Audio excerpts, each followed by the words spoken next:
Hi everyone, my name is Naida Reyes and I'm the Assistant Director of Admission here at Scripps College. Thank you so much for joining our Scripps College financial aid session. We do here have one of our financial aid officers, so I'm going to go ahead and let them introduce themselves. Hi everyone, my name is Annabelle Diaz. I work in the Office of Financial Aid as the Associate Director. I've been at Scripps for about 4 years now, but a total of 6 years in financial aid. Also, once again, thank you so much for joining me this afternoon for a quick presentation on the financial aid application process for Scripps College. I'm happy to take questions at the end of the presentation. You're free to just go ahead and type them in the chat box, and then Zenaida and I will handle them at the end. Thank you. Let's get started. All right, so on today's agenda, I will cover the following. So who qualifies for financial aid, the types and sources of aid, what the financial application, the applications and materials, how we determine need-based aid. I'll touch base a little bit on prior year and how that applies to financial aid. We'll go over a financial aid package and special circumstances. All right, who qualifies for aid? So that would be US citizens, eligible non-citizens, and undocumented students covered under the California DREAM Act, also known as AB 540. Types and sources of aid. All right, so there are 3 major types of financial aid: grants and scholarships, work study, and educational loans. So grants and scholarships are gift aid that does not need to be earned or require repayment. Grants are usually based on the student's financial need, and scholarships are generally based on talent and or merit. Federal work study provides opportunities for students to earn money to help pay for expenses. So typically a student working on campus will have flexible hours, anywhere between 4 to 10. And then both students and parents can borrow from a variety of low-interest educational loan programs, and student loans do not require repayment until the 6 months after the student has graduated or fallen below half-time status. So many students are concerned about borrowing for college, but responsible borrowing is important. So remember, when you borrow a student loan, each dollar you borrow will be repaid from your future income. So think about your loan and work award as your own personal investment in your future.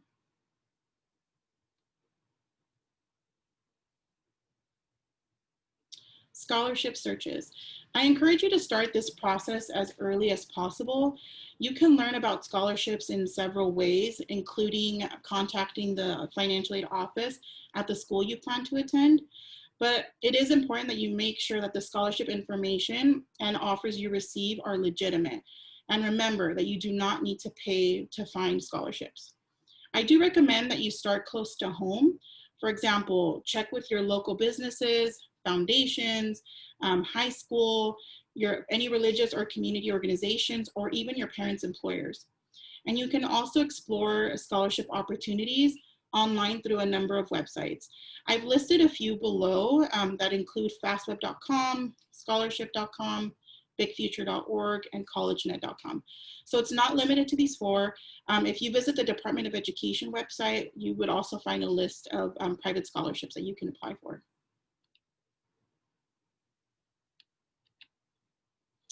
So sources of financial aid. So here at Scripps College, we are fortunate to be able to dedicate a large financial resource to help students pay for college. Scripps provides 81% of the financial aid that we award. The federal government contributes to 16%, and the state of California contributes to 2% of the aid that is awarded to our students. Outside agencies assist students by providing scholarships and private educational loans, and possibly tuition remission from parents' employers. Okay, so I will go over the required applications and materials. So there are a number of important financial aid forms. The free application for federal student aid, also known as FAFSA, is required by all colleges and universities for the awarding of federal and state aid. Every student who is a US citizen or permanent resident should complete the FAFSA. In some instances, a school may use the FAFSA for institutional aid as well. The CSS financial aid profile is used by Scripps College and many other independent colleges and universities, as well as a few public universities, to determine eligibility for institutional funds. Undocumented students covered under AB 540 should complete the California DREAM Act application in lieu of the FAFSA. And to be considered for a Cal Grant, students must ensure that their counselor complete and certify the Cal Grant GPA verification form by no later than March 2nd, 2021. If you are applying to multiple colleges and universities, I encourage you to speak to the financial aid offices at each of the schools and review their websites to be sure that you understand all of the required application materials and deadlines. Here at Scripps College, you will see a financial aid application checklist on your Slate Admissions application status page, and this will help you keep track of the documents that you have submitted and any items that may be outstanding. So make sure that you check your Slate Admissions application status page after you submit the FAFSA or DREAM Act and the CSS profile. You may find that once you submit those applications, other supporting documents will be required from you.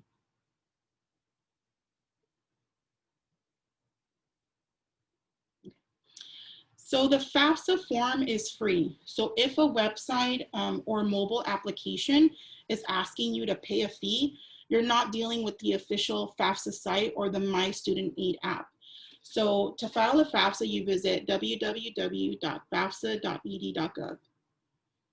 The College Board charges a fee of $25 for the first application and the first college selected, and then $16 for each additional college selected. The non-custodial parent household is a $25 flat fee.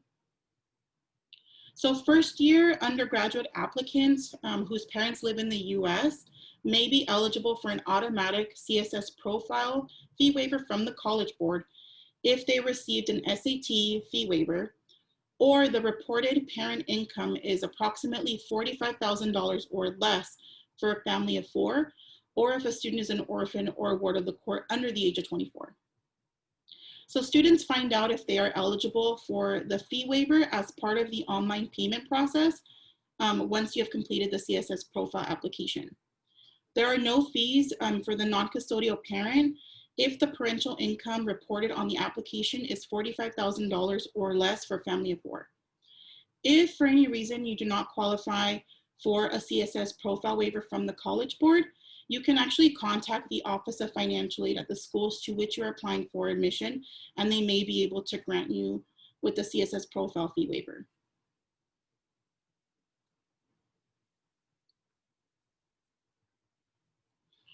Supporting materials. So here at Scripps, like many other schools that use the CSS profile form, we use the College Board's IDOC process to collect supporting documents from financial aid applicants. So once you submit the CSS profile, you will receive an email from the College Board within 24 hours detailing the IDOC process and giving you instructions on how to log in and upload your supporting documents.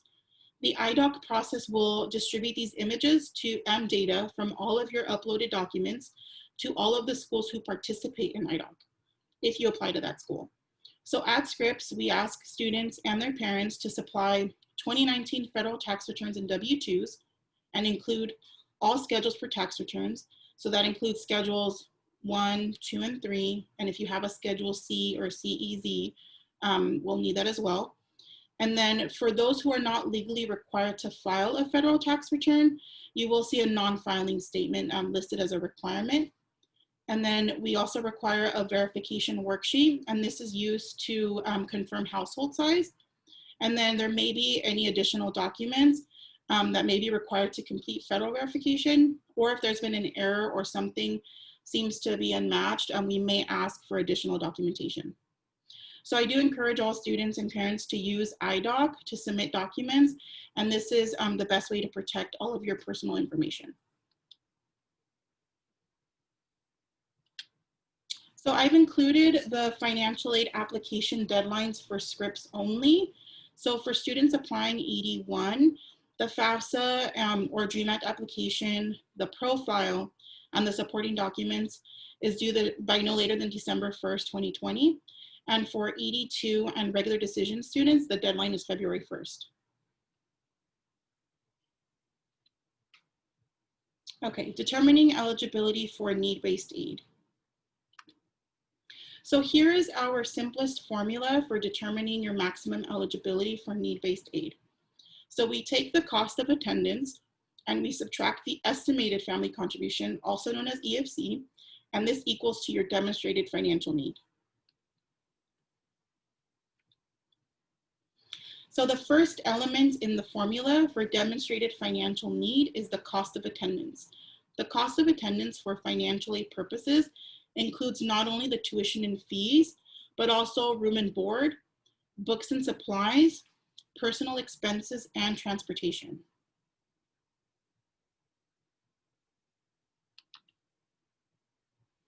The next part of the formula is the estimated family contribution, also known as EFC, which is made up of a parent contribution, a student contribution, and in cases where students' parents are divorced, separated, or never married, a non-custodial parent contribution. Because parental responsibility for educational costs does not cease upon divorce or separation, the college expects that both parents will provide funds for educational expenses based on their ability to contribute from their income and assets rather than their willingness.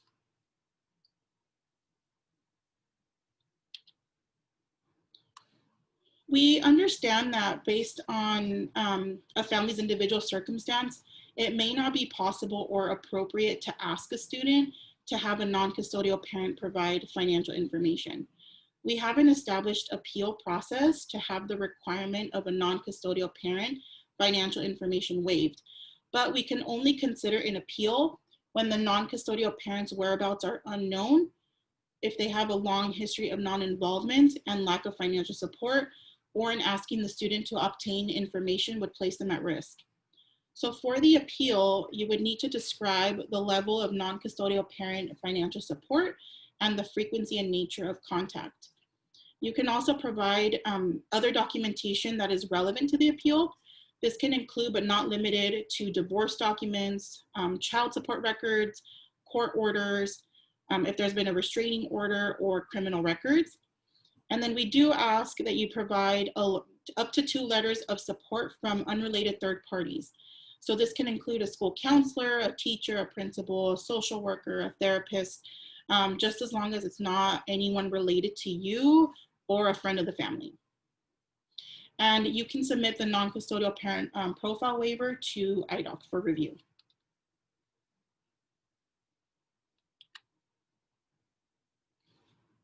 Okay, so students complete the FAFSA to apply for federal funds and the CSS profile form to apply for institutional funds.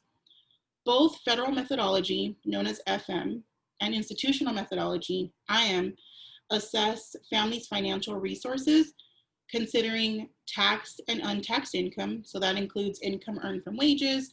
Untaxed income can be a number of things, for example, Social Security or disability benefits. We also consider the net worth of assets. So that includes cash, savings, trust funds, and then the family household size. So this is anyone that is living in your parents' household and will receive at least 50% of their financial support. Both formulas consider the age of parents and number of family members enrolled in college. So EFCs tend to decrease when more than one dependent in the household size is enrolled in an undergraduate program within the same academic year. So likewise, when a sibling graduates or is no longer enrolled, the estimated family contribution will increase as resources are no longer split between more than one student.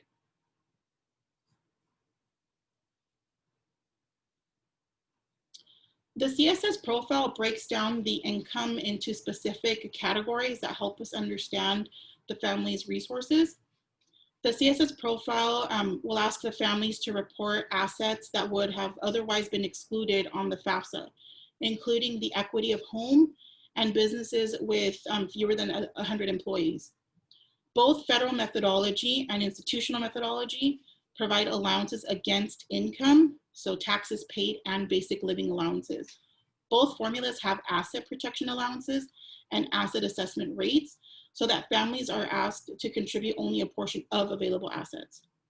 And just as a side note, about 400 colleges and universities use the CSS profile and institutional methodology in awarding their institutional funds.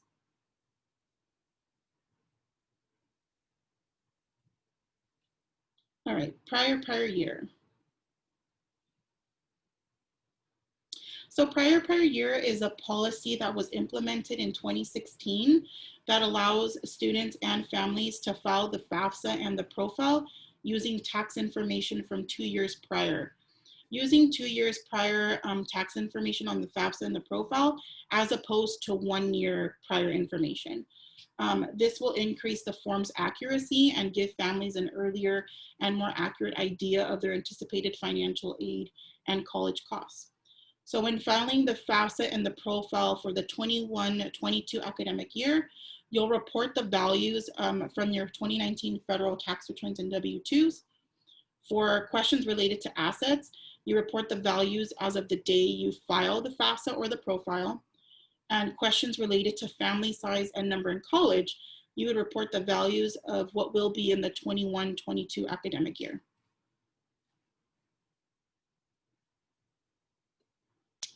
So packaging financial aid and scholarships. So to begin packaging financial aid, we start with our estimated cost of attendance for the academic year. So this includes the tuition and fees and room and board, which are generally paid directly to the college. There are also allowances for things that are not paid to the college, like books and supplies, personal living expenses, and transportation.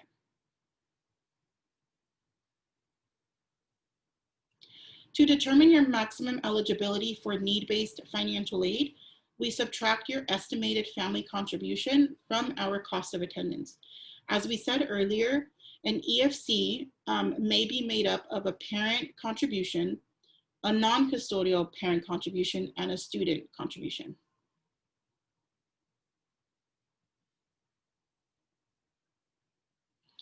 After we subtract the estimated family contribution from the cost of attendance, we meet our demonstrated need with the combination of grants and scholarships, loans and work study, and any federal and state aid.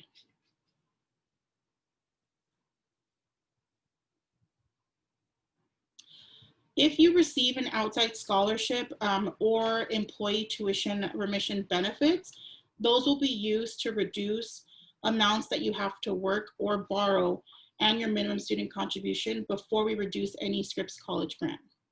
So we do the best that we can to preserve all of your institutional aid.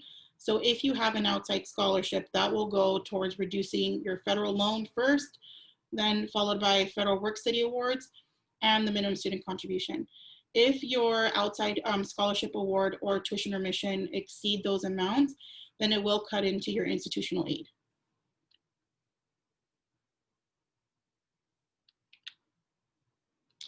Financially packaging and outside scholarships. So one question that comes up is how we treat outside scholarships. So for students who receive federal or state student aid, the combination of awards that includes scholarships, grants, loans, and work awards cannot exceed demonstrated financial need as determined under the federal formula. So Scripps will use the outside scholarships to replace the student loan and work awards and the minimum contribution before reducing institutional aid. All outside scholarships must be reported to the financial aid office and cannot be used to replace your federal EFC. So if you are a recipient of an outside award, you can email the financial aid office to let them know of the award and whether or not the check would be mailed to the institution or to the student.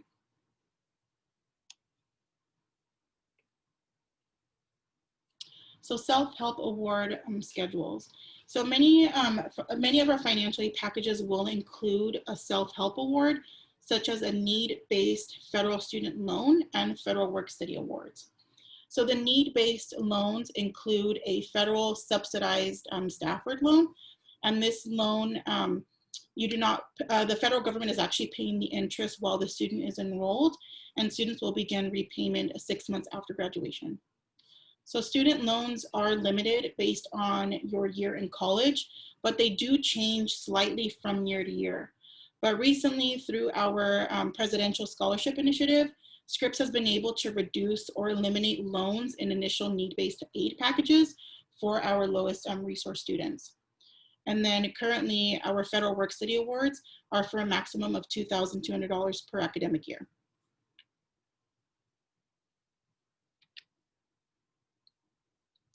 Net price calculator and Myintution quick college cost estimator. So I do encourage you to use our interactive calculators for an estimate of how much financial aid you may be eligible to receive and what your overall cost to Scripps College could be. So the Myintution quick college cost estimator will ask you about 6 questions, and it'll give you a ballpark estimate of your college costs and your potential financial aid award. The net price calculator requires more information about your income, your taxes, and your assets, and this will give you a more in-depth estimate. So neither tool is a financial aid application, but they can help you understand what assistance might be available to you. So if you're filling out the net price calculator, I would advise that you have the tax returns available for you to review and to enter in the information. That way it'll give you a better understanding of what you may be eligible for.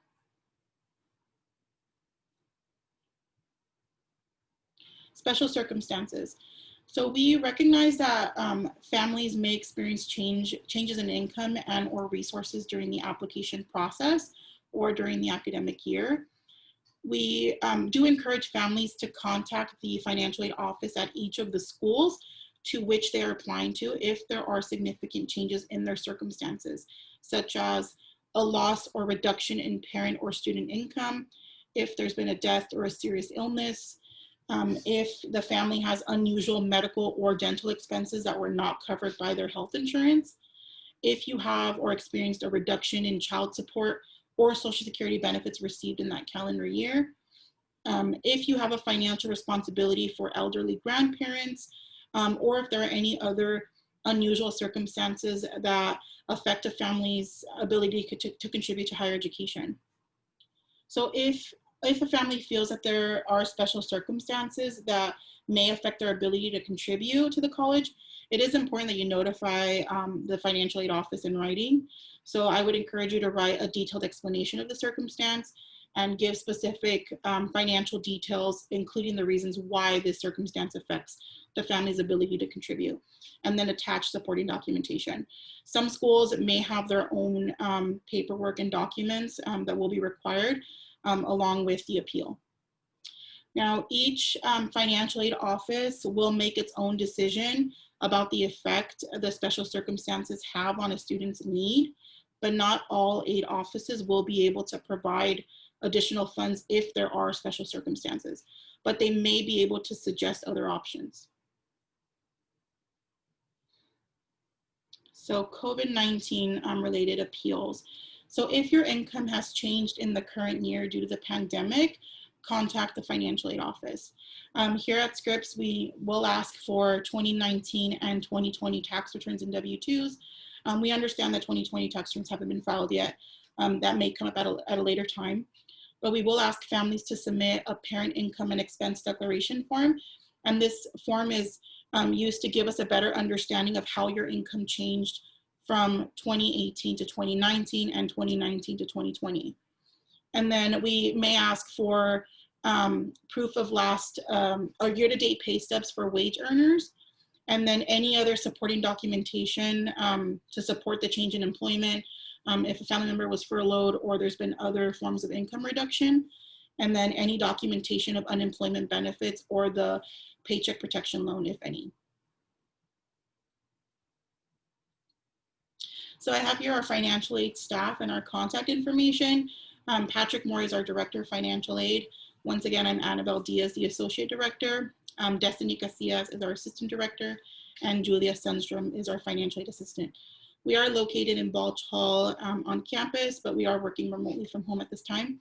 So if you have any questions related to your own special circumstance, feel free to schedule an appointment with our office. If you visit our financial aid website online, you can schedule an appointment to speak with a member in our office. Thank you, and that concludes the presentation for today.